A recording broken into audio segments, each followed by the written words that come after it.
இந்த படத்தின் பைசனோட கதை என்னன்னு கேட்டிங்கன்னா, இது கண்டிப்பாக ஒன்றுக்கு வரல. இதுதான் கதை, பைசனோட கதை.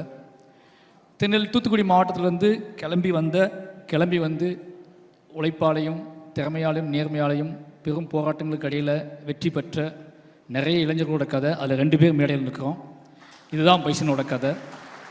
இந்த நேரத்தில் ஏன்னா தெரியல எனக்கு என்ன சொல்கிறதுன்னா, ரொம்ப எமோஷ்னலான நேரம். நான் அங்கேருந்து கிளம்பி வந்து இவ்வளோ நாள் என்னோட கதையை சொல்லிக்கிட்டு இருந்தேன், எல்லாம் கேட்டுக்கிட்டு இருந்தீங்க. இப்போ பைசனில் நிறைய இளைஞர்களோட கதையை சொல்லியிருக்கேன். அதில் முதல் மெயின் மூல காரணம் அண்ணன் கணேசண்ணன். அது மட்டும் இல்லாமல் கணேசனை வந்து இந்த படத்தில் நான் அவர்கிட்ட கேட்டேன், இதை உங்களோட கதையை மூலமாக வச்சுக்கிட்டு நான் நம்ம ஊருக்கு நம்ம இளைஞர்களுக்கு ஒரு கதை சொல்லணும்னு ஆசைப்பட்றேன்.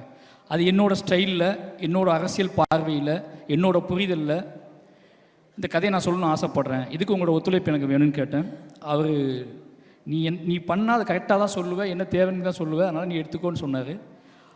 என்னை நம்பி அவரோட கபடியையும் அவரோட உழைப்பையும் வெற்றியும் எனக்கு கொடுத்தாரு. முழுக்க இந்த படத்தில் அவரோட கபடியும் வெற்றியும் உழைப்பையும் எடுத்துக்கிட்டு, அது மட்டும் இல்லாமல் என் கூடவே வந்து முழுக்க துருவியும் சரி, மொத்த கபடி டீமையும் சரி, இந்த கபடியை உருவாக்குறதுக்கு அண்ணன் தான் காரணம். எனக்கு கிரவுண்டு போடுறதுலேருந்து எல்லா வேலையும் அவர் பார்த்து கொடுத்தாரு. நிச்சயமாக அண்ணன் எது சொல்கிறது, அவர் இல்லை அப்படின்னா இந்த படத்தை எடுத்துக்க முடியாது.